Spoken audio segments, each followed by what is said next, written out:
Senior High School Seminarian, Tingan?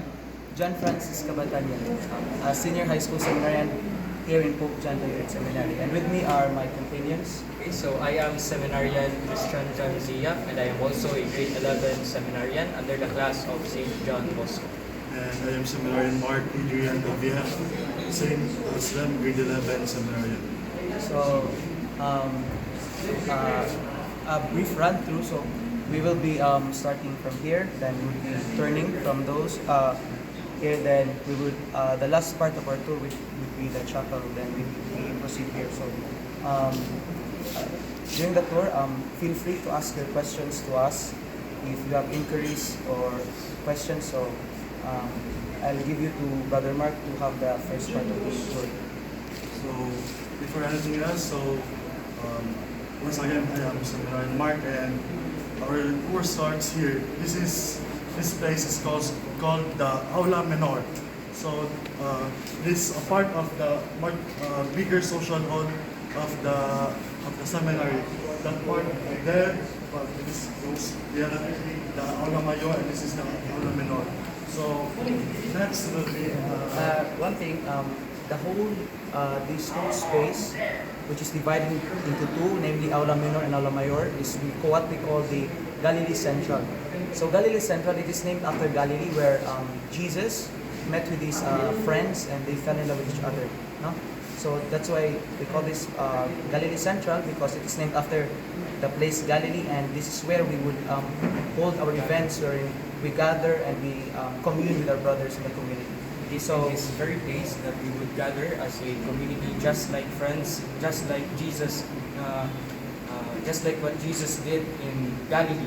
Like he gathered all his disciples in one place so that he can teach everything that it is related to our faith. So now, Is this a newly renovated building? So morning nagtorta. Okay. next. Let's proceed to our refectory. Okay. Dine so many. This is our new refectory. So, this is where the seminarians gather to eat, talk with each other, and just talk, just be with them, with their friends. So this place is called Mama Joan's, named after one of our priests' companion mother, which is Mama Joan. Joan Argoncillo. So this space is dedicated to her because Mama Joan is one of the major contributor of this place, and during the lifetime of Mama Joan, when she was still alive, she gathers with the seminarians, talk with them, kamustahay with each other. So this is our refectory where we eat, and So Mama Joan had big part of this seminary. During her lifetime, whenever the seminarians would have their meals, she would usually stay here and talk with them. If you wish to know more about her, we have her Okay. biography there. About her Okay. life. So, Muna siya. that Okay. is Mama Joan, the mother of Reverend Father Harvey Argoncillo, our seminary procurator. Oh. The mother of Father Harvey. Argoncillo di ay. So muna siya. Oh. Okay. Okay. So, right now, we will bring you to the priest's refectory, wherein our priests will have their meals. The kitchen.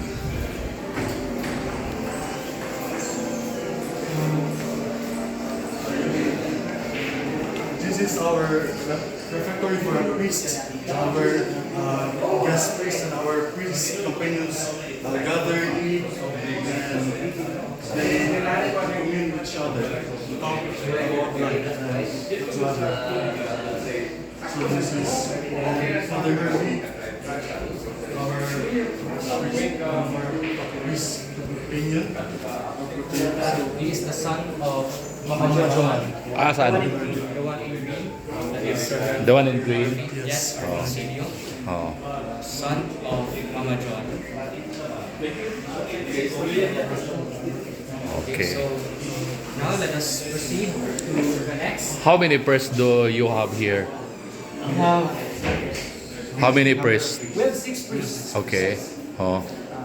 Namely, our rector, Reverend Father Allan Delima, Oh. our vice rector and principal, Reverend Father Allan P, our procurator, Father Harvey, our spiritual coordinator, Reverend Father Fr de Villegas, Oh. then our human formation director and as well as music director, Reverend Father Michael Tabu-Tabu, then our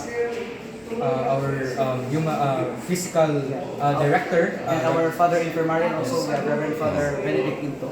Oh. What about the seminarians? How many are you? We have 61 in all. 61? All in grade It's from grade 7 to grade 12. grade 12. Yes, we have 61. 61 over For secondary? For high school seminarians. Okay. So let's proceed. Dire, unsa man ni dire? We call this, okay, there na ta. So, Oh. this whole place, no? We call this the Kamalig, Seminary Kamalig. So, if you see Kamalig, no, it's where the families would gather, they would have their recreation, their talk. So, there are many benches, sofas here. Then, we also have indoor sport facilities like table tennis and billiards and darts. So, in the seminar we have this schedule, we call this indoor recreation. We have our recreation. We get to spend our time, free time, inside. So this is where we usually gather. There are books, there are chess boards, then there are facilities for sports. So yeah, so this is basically this is a place for indoor recreation. Okay. Then Brother Mark will bring you to Kali Junction. So let's proceed now.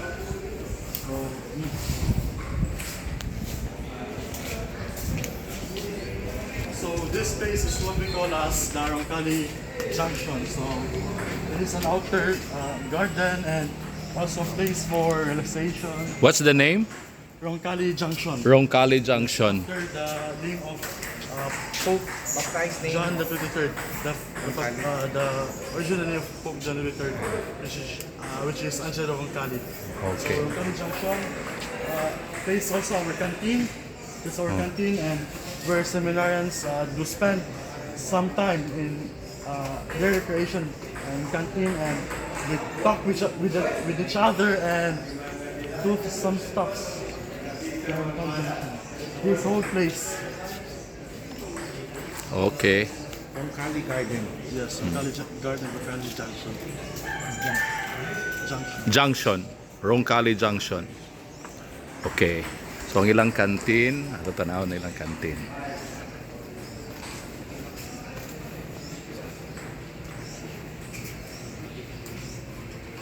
Oh. The canteen. Hi, ma'am. Kung ito mga baligya. Okay, nagtura mi. Oh. Okay. What's your name? Kirina Pipito. Ha? Kirina Pipito. Kirina Pipito. Lenlen. Lenlen. Soko? Yes po. Okay. Taga Mandawi siguro mo, no? Ah, dili. Taga-dire namin Kabantan. Ah, okay. Sumori lang mo dire mamaligya. Oh.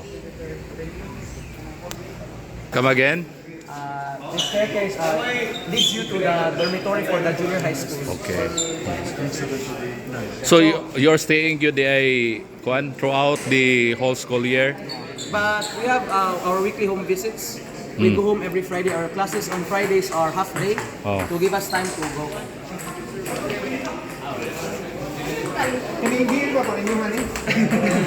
Para to Mas Bobby. Pope John XXIII Avenue, so it is just a path to the other side of the seminary.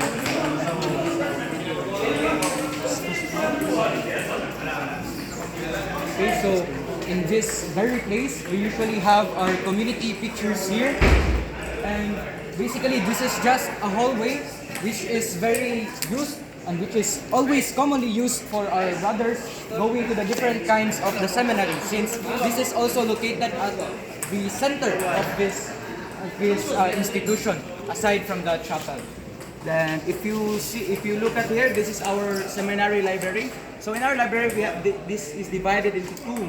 First is the library for books and what we call the virtual library. So we usually gather here if there are no classes. No, we are brought here to read books. Then the other door there, that is for the virtual library, wherein the seminarians will do their printed works, printed classworks, their research, and all things that needs the use of internet or devices. So you have so many computers there. Yes. So that's Galilee Central. This is the Galilee Central, no? So we have the Aula Mayor, Mayor because it's the bigger than the Aula Minor there. Aula. Aula Mayor. So kuha ni siya so venue for For big events. oh. Then if there is really the need to use the whole Galilee Central, those barriers can be opened. They could be moved so that we could use the Aula Minor as an extension for the Galilee Central. Your graduation ceremony actually held there. No, usually our graduation ceremonies will be held at our chapel. Chapel di ay. Upstairs. Oh. Okay. Let's continue. So this is our secretary's office. Our secretary's office.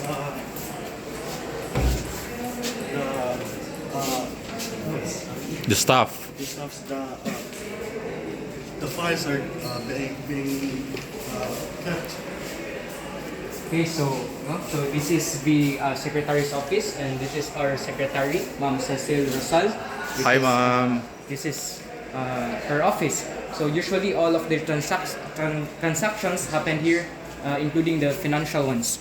So this part here, this door is the spiritual director's office, and this is our sports room. So almost all of our sports equipments are kept there. Then here is the spiritual director's office. Okay. So let us continue. If you look here, we have the office of our principal. Yes. It's just connected to the secretary's office. That is the principal's office.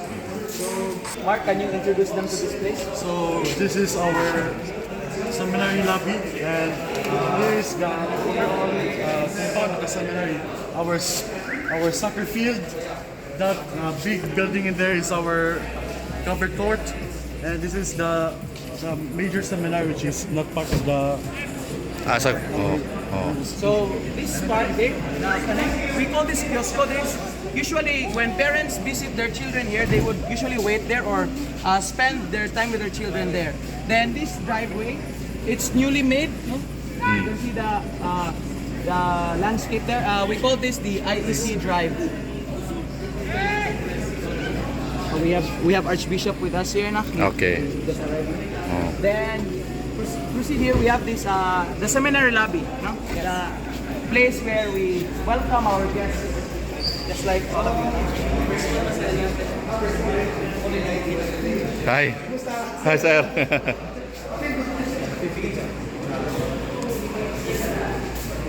So here we have a mural which is in commemoration, in remembrance of the old seminary building, which is supposed to be located at Landers. So as we can all see, no, this is the old building of the seminary, which with its patron Saint John the 23rd and Saint John Moravian. This is the oratory at the old minor seminary, the chapel, the refectory, and the library. So this is in remembrance, not in commemoration of the old building, ang karaan ng Minor. No, so now we are currently at the Bagong Minor, which we usually know. So we always look at our past because this serves as a very big, a very large what you call this, significance to us, since diri man kita nagsugod ang unang minor, diri ginato nahikaplagan. So in order to commemorate, to give importance sa nakaraan, no, sa mga nakaraan na amo ning gibutang ang mural in order to commemorate everything, the past, of the minor seminary. Okay, so we have the seminarians directory, the seminary directory, which shows to us the pictures of our seminarians, our staffs, our personals, and our formators. Here, this is the office of the rector, which is Reverend Father Allan Delima. So usually, dili na siya magstay.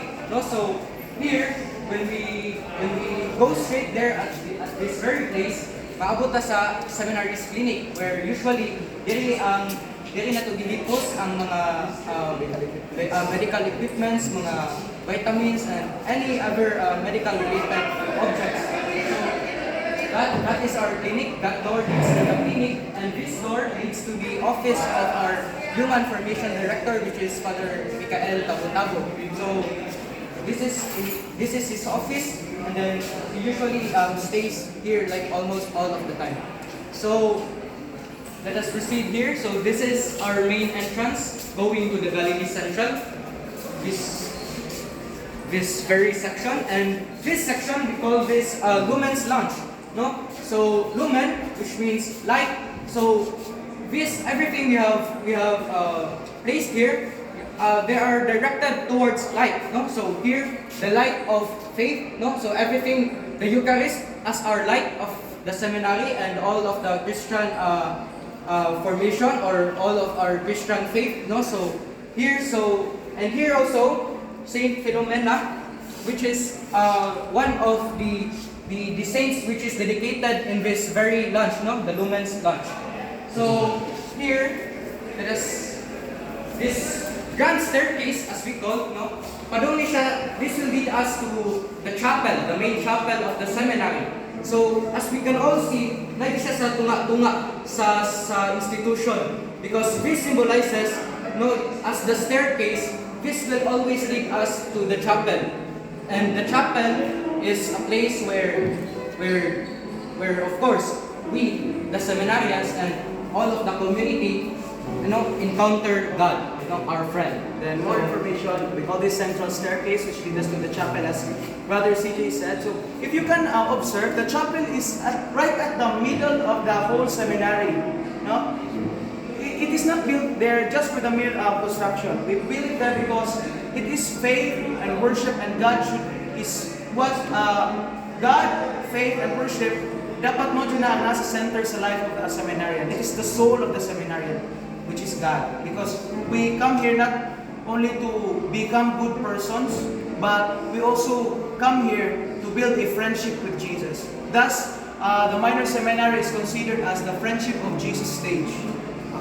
Okay, so here at this place, this is what we call the Ars Cafe. Ars, which comes from Curé de Ars, which is the place where Saint John Maria Vianney was assigned, and which in that very place he has expressed, what really is priesthood, the true essence of priesthood. So we call this Ars Cafe, which is basically inspired by a coffee shop, no? As we can all see, no, nga sa gawas ng mga coffee shops, no, ani gyud siya pagka-anay. So usually we stay here when we have, small group gatherings or small talks, like us as class. We usually stay here. We usually have our small talks here, our study periods, and everything that includes a small gathering. So if you see the Ars Cafe, it's quite literally a cafe, because if you look up, we have coffee beans there. Then quite strange, in a good way. The coffee beans emit their smell, which gives comfort and calmness to our mind. And Ars Cafe, if you see cafe, you usually see the customers there doing their digital work. So this is where the seminars also usually do their research, because when you reach senior high, you are expected to create your research work and your thesis. So this is where we usually make them. Okay, so here we have the image of Saint John Maria Vianney, which is, the saint which has been dedicated to this very place. That is why it is called through Ars Cafe. So here we usually call this the Bergamo. No, this is a small place where we have very formal gatherings. Usually, ang mga events sa priest, like the monthly priestly meetings, they usually have it here. So Bergamo, which is inspired by the place kung asa si Saint John si Saint John the 23rd, si Angelo Oncali, nag-studies sa iyang minor, sa iyang pagka-high school. Since Angelo Oncali, ni-study mo ko siya usa ka minor seminary in Bergamo. So this place is dedicated to him, to the place where he first studied his high school academics. So Bergamo, a place where Saint Pope John the 23rd had his studies.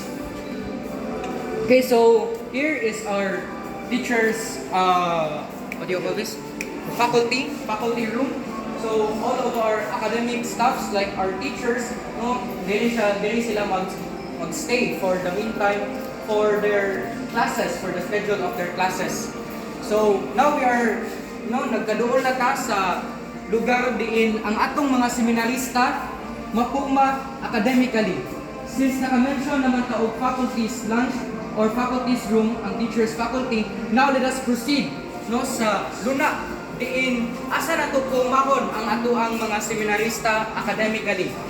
So this is arranged by grading from grade 12 to grade 7. So this is the grade 12 classroom. Feel free to enter the classroom. So you can enter the classroom. So if you can see now, we are presenting some of the questions which are answered by representative each grade. So this is the grade 12 classroom. Grade 12 class of San Lorenzo Luis de Manila. Then in the next, this is our classroom, the class is St. John Bosco. So this is the grade 11 classroom under the class of St. John Bosco. So dire mo. So there you be.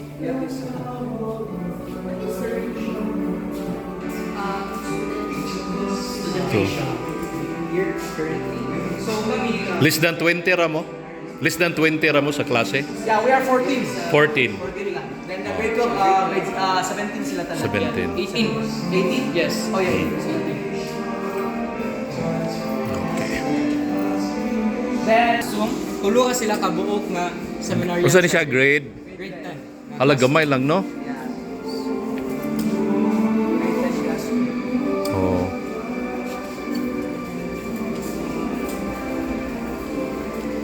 then the Grade 10. classrooms. Yes, classroom. Grade 9. Grade 9 classroom under the class of St. Francis of Assisi. Oh. So they have pila to more than 10? 14. 14. Yes.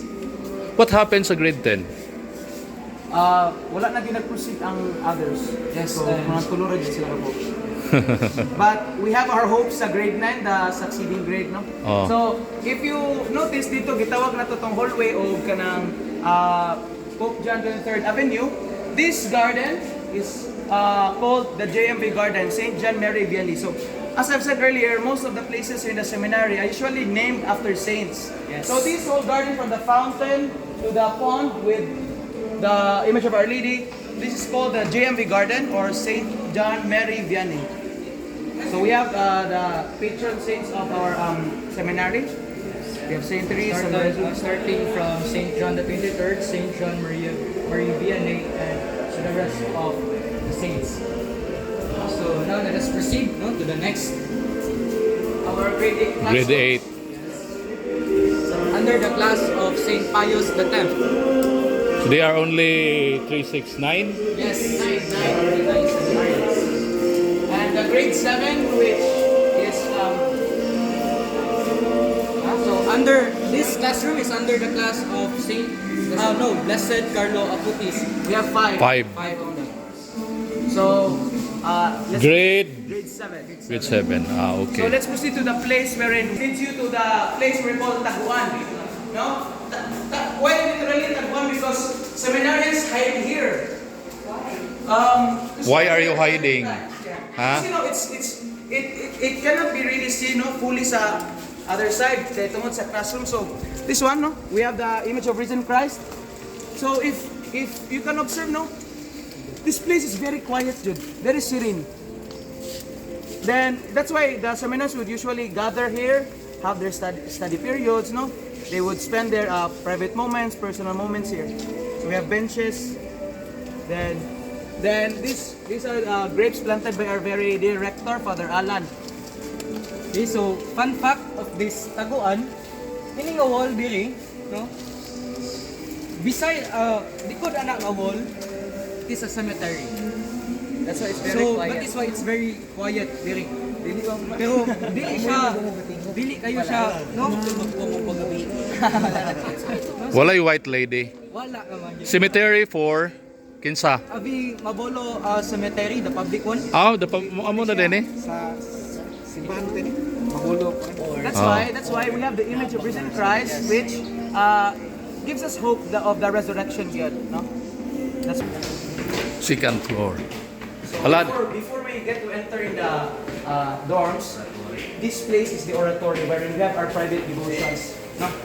So feel free to enter. Come, please enter. Yes, so this is our oratory, the seminary oratory. As you can see,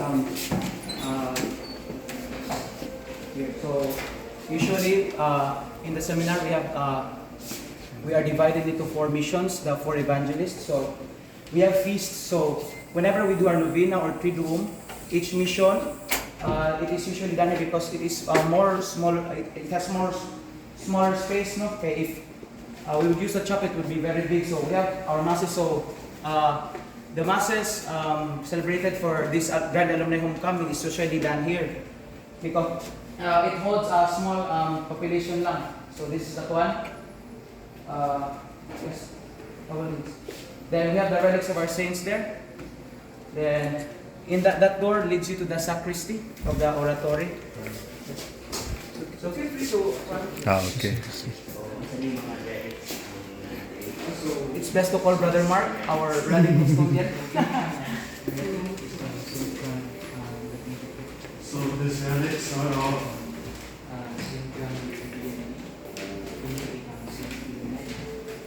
this is a second class relic of our patron Saint John XXIII from his clothing, sutana. That is a bone of Saint John Marie Vianney and a garment of Saint Philomena. Aside sa kamo mga students, ang mga First and second. first and second class, ang mga tao ba mga kuhan sa